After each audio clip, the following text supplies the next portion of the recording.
Hello दोस्तों, नमस्कार। एक बार फिर आप लोगों का स्वागत है मेरे YouTube चैनल पे। और आज बात करने वाले हैं कि एक स्टूडेंट के अंदर क्या क्या क्वालिटी होनी चाहिए। What are the qualities which is required as a ideal student. वो आदर्श गुण जो एक स्टूडेंट के अंदर होने चाहिए, जिसकी वजह से वो एक स्टूडेंट जो है अपने जीवन में वो सब हासिल कर सकता है जो वो चाहता है। वो क्या गुण होने चाहिए, मैं उन पे बात करने वाला हूँ। तो दोस्तों, जैसे कि हम लोग संस्कृत का एक श्लोक सुनते आए हैं, का चेष्टा वपु ध्यानम श्वान निद्रा तथैव च अल्पाहारी गृहस्थी विद्यार्थी पंचलक्षण। अब इसको आज के परिप्रेक्ष्य में हम देखते हैं कि किस तरीके से ये आज के परिप्रेक्ष्य में हमारे अंदर ये गुण होने चाहिए। जैसे कहा गया काग चेष्टा, मतलब कौवे जैसा चतुर। लेकिन उस चतुरता को आज के परिप्रेक्ष्य में हम कैसे यूज करेंगे। चतुरता से मतलब केवल यह नहीं कि कौवे जैसा चतुर होना चाहिए। कौवे जैसा चतुर होने के साथ साथ में आप अपनी चतुरता को हार्ड वर्क में कन्वर्ट करो। वो भी संदेश जो है हम उसी कौवे से सीख सकते हैं। जो एक कौवा प्यासा था और उसने घड़े में देखा पानी है, तलहटी में पानी था। उसने मेहनत की, हार्ड वर्क किया, अपनी जो चतुरता है उसको यूज किया, कंकड़ लेके आया और उस कंकड़ को तब तक डालता रहा जब तक पानी नहीं आ गया। मतलब उसने अपनी मंजिल को बिना हासिल किए छोड़ा नहीं। तो इस तरीके से अपनी चेष्टा को अपने मंजिल के साथ में लगा दीजिए और हार्ड वर्क करिए, तब आप वो साबित कर सकते हैं कि काग चेष्टा। तो काग चेष्टा मतलब आप हमेशा जो है put your efforts like A crow. अपने एफर्ट्स जो है एक कौवे जैसे लगाइए, हार्ड वर्क कीजिए और साथ साथ में अपने एफर्ट्स को ध्यान में रखिए कि एफर्ट्स हमने जो सोचे हैं वो लगा रहे हैं या नहीं। दूसरा है वको ध्यानम। वको ध्यानम मतलब बगुले जैसा ध्यान। किस तरीके से बगुले जैसा ध्यान होना चाहिए? Focus on your goal like a crane. किस तरीके से?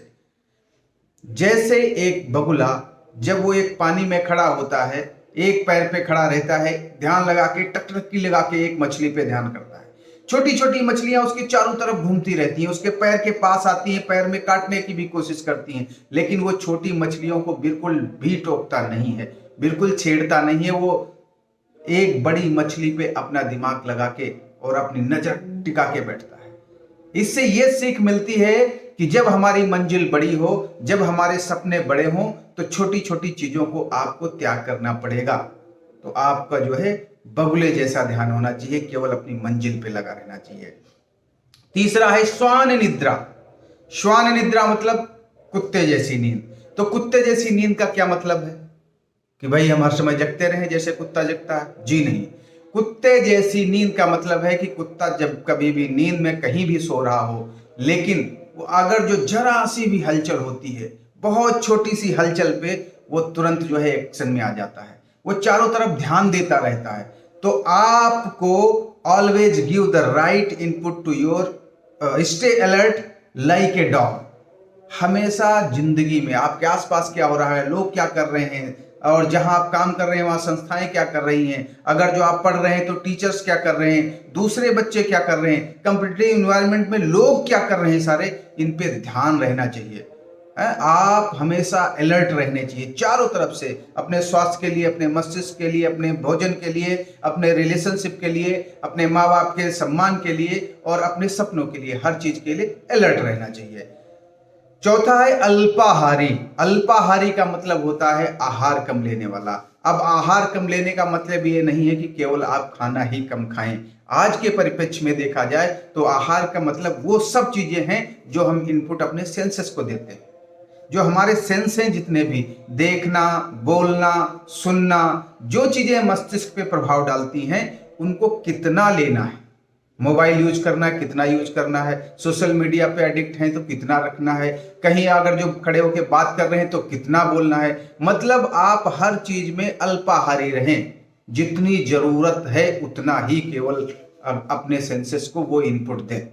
तो अल्पाहारी का मतलब होता है हमारे, हम जो देखते हैं, जो सोचते हैं, वो कितना हमारे अंदर जाना चाहिए, वो अल्पाहारी कहलाएगा। और पांचवा लक्षण है गृहस्थ त्यागी। तो गृहस्थ त्यागी का मतलब यहाँ पे नहीं कि कहा जा रहा है कि आप घर को छोड़ के चले जाएं, लेकिन हाँ, अगर जो आपको कुछ पाना है, जिंदगी में कुछ सीखना है, दूसरे क्षेत्र के बारे में, दूसरी भाषा के बारे में, दूसरे लोगों के रहन सहन के बारे में, तो घर से बाहर निकलना पड़ेगा। तो गृहस्थ त्यागी, लेकिन गृहस्थ त्यागी का आज के परिप्रेक्ष्य में जो मतलब है वह है लीव योर कंफर्ट जोन। जब तक आप जिस घर में बैठे हैं, जहां पे कंफर्ट जोन में बैठे हैं, उससे बाहर नहीं निकलेंगे तो आपको कुछ हासिल नहीं होने वाला है। आप कंफर्ट जोन से बाहर निकलें, त्याग करेंगे तभी कुछ हो सकता है। किसी ने कहा है कि अगर जो त्याग करेंगे तभी कुछ हासिल होगा, यहां तक कि अगर जो आपको अगली सांस लेनी है तो पहली वाली सांस छोड़नी पड़ती है। यही जिंदगी में सबसे बड़ा नियम है कि आप त्याग करेंगे तो जरूर आपको कुछ मिलेगा। तो दोस्तों, ये हमारे 5 ऐसे लक्षण हैं एक स्टूडेंट के अंदर होने बहुत जरूरी हैं। पहला, काक चेष्टा, मतलब put your efforts like a crane. वको ध्यानम, focus on your goal like a crane. श्वान निद्रा, stay alert like a dog. अल्पाहारी, always give the right input to your senses. And गृहस्थ त्यागी मतलब leave your comfort zone. I hope कि ये 5 लक्षण किसी विद्यार्थी में अगर जो होंगे तो वो जरूर सक्सेस होगा, वो अपने मंजिल को जरूर पाएगा। मेरी तरफ से ये एक छोटी सी कोशिश थी। अगर जो इसमें आपको कुछ चीजें अच्छी लगी हैं तो अपने साथियों के साथ में और अपने दोस्तों के साथ में इस वीडियो को जरूर शेयर करें। और आप किस बात पे और या किसी भी टॉपिक पे अगर जो कुछ और चाहते हैं या मेरे से कुछ छूट गया हो तो उसके लिए आप नीचे कमेंट बॉक्स में जरूर लिख सकते हैं। बहुत बहुत धन्यवाद। Thank you so much.